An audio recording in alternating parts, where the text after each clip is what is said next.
Want to know how to get into the hottest action in Planetside 2? The most fun fights with the most going on? Do you want to know how to fight at a player base? Do all of the hexagons, pie charts and other number wang leave you a little dizzy? Well, I've got some good news for you. With high demand for a guide from neo players and something that most veterans suggest will help, this is how to find a good fight in Planetside 2.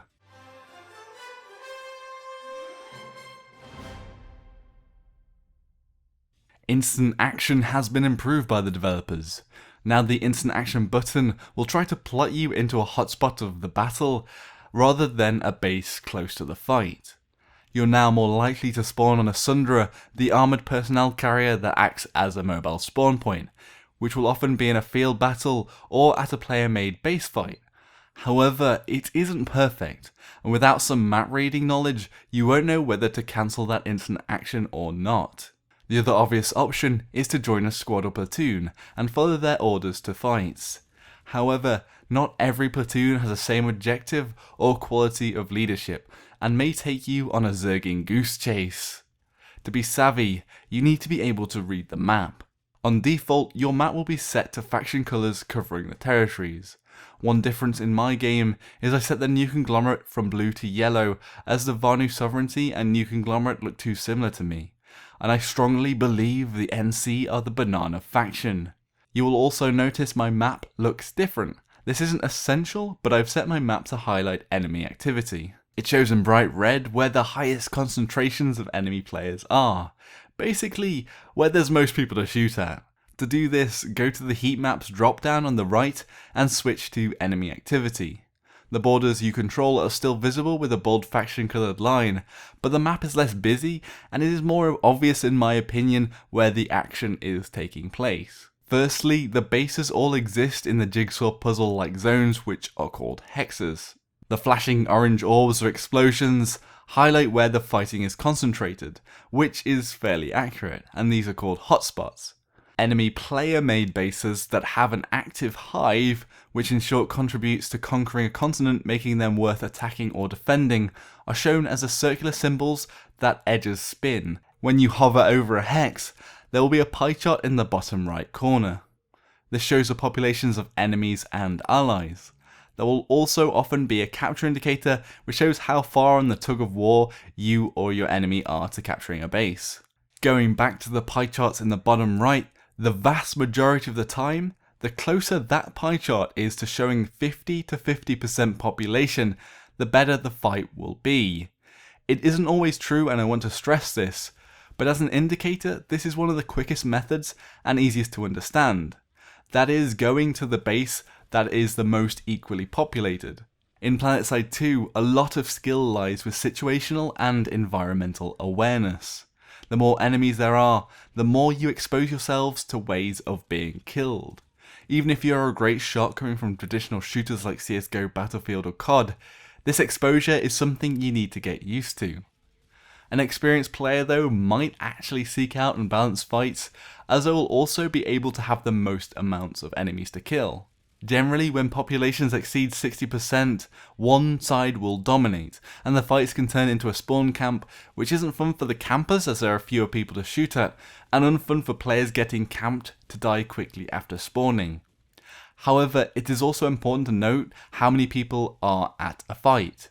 If the populations are 24 to 48, with the enemy on 48 to 96, with 60% enemy population, there could be squads more of people in that enemy than there are on your side. However, if the fight is 12 to 24 for both teams with 60% enemy overpopulation, then it could be only a handful of players extra on the enemy side. What I'm trying to get at is as an individual player solo, you'll be able to tip the balance more in a smaller fight than a larger fight, and this could make an exception to the rule. If you are running a game on a potato and you struggle with the larger fights with hundreds of players, these small fights may also be more enjoyable for you with the highest frame rates.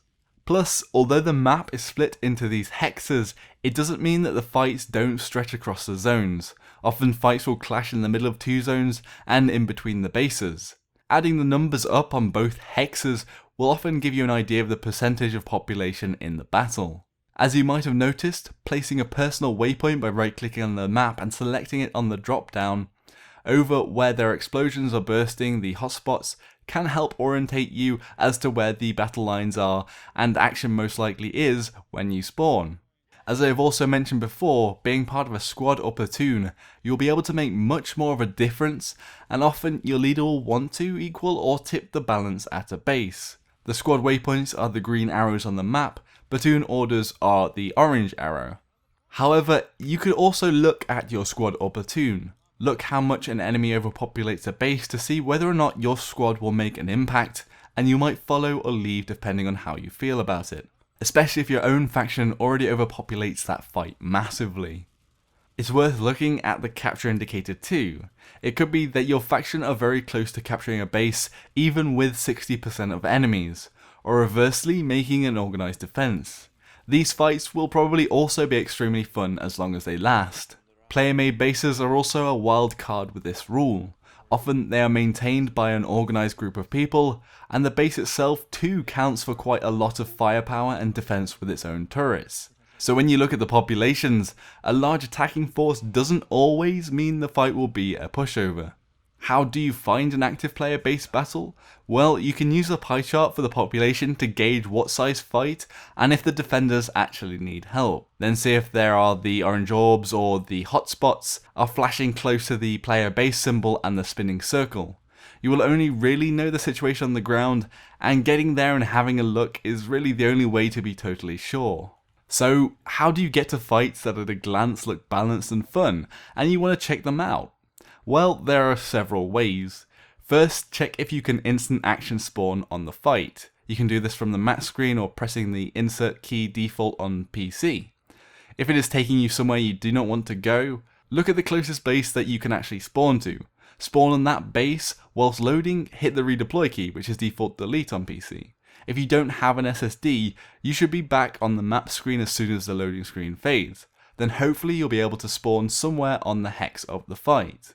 If not, repeat the process until you get there. This is called redeploy hopping. If you feel this is a cheap method, one other fast way is to get into a fighter or ESF with a light assault. Fly over the fight you want to get to and bail and use your jump jets to safely land into the fight.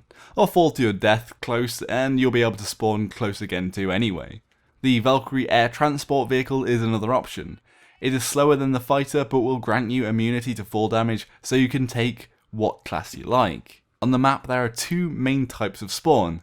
The circular button one spawns on fixed default bases, and the rectangular one spawns on deployed Sunderers. When in a squad you can deploy moving galaxies and Valkyries, the transport aircraft, and also moving Sunderers if you are close enough.